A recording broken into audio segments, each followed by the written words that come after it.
Friends, ಹೇಗಿದ್ದೀರಾ?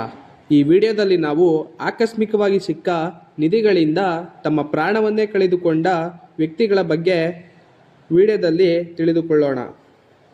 ಇವರು ಈ ನಿಧಿಯಿಂದ ತಮ್ಮ ಪ್ರಾಣವನ್ನೇ ಕಳೆದುಕೊಳ್ತಾರೆ. ಅವರು ಯಾರಂದರೆ ವಿನ್ಸ್ ಅಬಾಜನ್ ಅನ್ನುವ ಒಬ್ಬ ವ್ಯಕ್ತಿ ಅಮೇರಿಕಾದ ಇಲಿಯಾನ್ನಲ್ಲಿ ತನ್ನ ತಂದೆಯೊಂದಿಗೆ ವಾಸವಿರುತ್ತಾರೆ.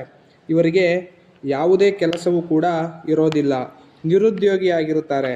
ಈ ರೀತಿ ಇವರು ತನ್ನ ತಂದೆಯ ತೋಟದಲ್ಲಿ ವ್ಯವಸಾಯವನ್ನು ಮಾಡಲು ಪ್ಲ್ಯಾನ್ ಮಾಡುತ್ತಾರೆ. ಆದರೆ ಒಂದು ದಿನ ತನ್ನ ತಂದೆ ಬೆಳೆಸಿದ ಗಡ್ಡೆಕೋಸನ್ನು ಕುಯ್ಯಲು ಹೋಗ್ತಾರೆ. ಆಗ ಅವರಿಂದ ಆ ಗಡ್ಡೆಕೋಸಿನ ಪಕ್ಕದಲ್ಲಿ ಒಂದು ಬ್ಯಾಗನ್ನು ಮುಚ್ಚಿರುವ ಗುರುತುಗಳು ಕಾಣಿಸುತ್ತೆ. ಆಗ ಅವರು ಕುತೂಹಲದಿಂದ ಅದನ್ನು ಹೊರತೆಗೆದು ನೋಡುತ್ತಾರೆ. ಆ ಬ್ಯಾಗ್ ಒಳಗೆ ಇದ್ದದನ್ನು ನೋಡಿ ಅವರು ಶಾಕ್ ಆಗಿ ಹೋಗ್ತಾರೆ. ಆ ಬ್ಯಾಗ್ ಒಳಗೆ ಇದ್ದದ್ದು ಸುಮಾರು $1,50,000 ಅಮೇರಿಕ ಡಾಲರ್ ಹಣ ಇರುತ್ತೆ. ಆದರೆ ಈ ಹಣ ಅವರ ತೋಟಕ್ಕೆ ಹೇಗೆ ಬಂತು ಅಂತ ಯಾರಿಗೂ ಗೊತ್ತಿಲ್ಲ. ನಂತರ ಈ ಹಣವನ್ನು ಇವರು ಮನೆಗೆ ತೆಗೆದುಕೊಂಡು ಹೋಗ್ತಾರೆ. ಆದರೆ ಸ್ವಲ್ಪ ದಿನಗಳ ನಂತರ ಅವರಿಗೆ ಇದರ ಬಗ್ಗೆ ಭಯ ಬರುತ್ತೆ. ಅಂದರೆ ಪೊಲೀಸರು ಕಳ್ಳತನ ಆರೋಪವನ್ನು ಮಾಡುತ್ತಾರೇನೋ ಅಂತ ಭಯ ಬಿದ್ದು ಒಂದು ನಿರ್ಧಾರಕ್ಕೆ ಬರ್ತಾರೆ. ಆ ನಿರ್ಧಾರದಂತೆ ಆ ಹಣವನ್ನು ಪೊಲೀಸ್ ಸ್ಟೇಷನ್ಗೆ ತೆಗೆದುಕೊಂಡು ಹೋಗಿ ಕೊಟ್ಟು ಅಲ್ಲಿ ನಡೆದ ವಿಷಯವನ್ನು ಪೊಲೀಸರಿಗೆ ಹೇಳುತ್ತಾರೆ. ಆನಂತರ ಪೊಲೀಸರು ಕೂಡ ಇವರಿಗೆ ಒಂದು ಸಿಹಿ ಸುದ್ದಿಯನ್ನು ಹೇಳುತ್ತಾರೆ. ಏನಪ್ಪ ಅಂದರೆ, ಈ ಹಣ ನಿಮಗೆ ಆಗಸ್ಟ್ 21, 2011ರಲ್ಲಿ ಸಿಕ್ಕಿದ್ದೆ.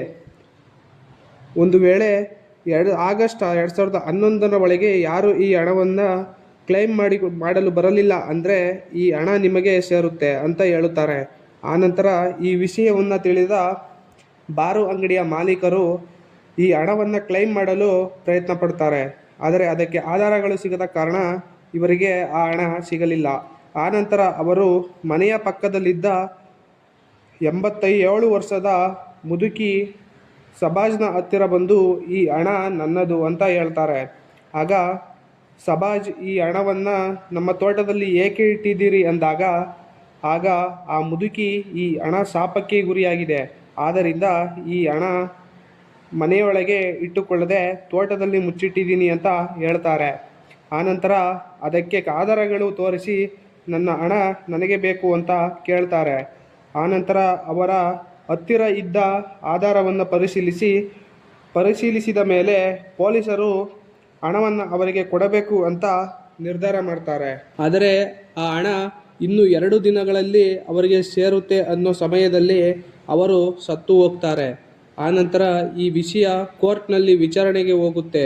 ಈ ಹಣದಲ್ಲಿ 10% ಹಣವನ್ನು ಸಬಾಜ್ ಹಾಗೆ ಉಳಿದ 90% ಭಾಗವನ್ನು ಆ ಮುದುಕಿಯ ಮಕ್ಕಳಿಗೆ ಕೊಡಬೇಕು ಅಂತ ತೀರ್ಪು ಕೊಡುತ್ತೆ. ಆನಂತರ ಅದರಲ್ಲಿ 10% ಹಣವನ್ನು ಸಬಾಜ್ಗೆ ಕೊಡ್ತಾರೆ. ಆದರೆ ಇಲ್ಲಿ ವಿಚಿತ್ರ ಏನು ಅಂದರೆ, ಹಣವನ್ನು ಪಡೆದ 10 ದಿನಗಳಲ್ಲಿ ಸಬಾಜ್ ಕೂಡ ಸತ್ತು ಹೋಗ್ತಾನೆ. ಇಲ್ಲಿ ಇನ್ನೊಂದು ವಿಚಿತ್ರ ಏನಂದರೆ, ಅವರ ತಂದೆ ಕೂಡ ಸಬಾಜ್ ಸತ್ತ ಸುದ್ದಿಯನ್ನು ಕೇಳಿ ಅವರು ಹೃದಯಾಘಾತವಾಗಿ ಸತ್ತೋಗ್ಬಿಡ್ತಾರೆ. ಇದನ್ನೆಲ್ಲ ಕೇಳಿದರೆ ಖಂಡಿತ ಈ ಹಣಕ್ಕೆ ಶಾಪ ಇರಬೇಕು ಅನಿಸುತ್ತೆ. ಆದರೆ 90% ಹಣ ಪಡೆದ ಆ ಮುದುಕಿಯ ಮಕ್ಕಳಿಗೆ ಏನೂ ಆಗೋದಿಲ್ಲ. ಈ ವಿಡಿಯೋದಲ್ಲಿ ಇಷ್ಟ ಫ್ರೆಂಡ್ಸ್. ಮುಂದಿನ ವಿಡಿಯೋದಲ್ಲಿ ಸಿಗೋಣ. ನಮಸ್ಕಾರ.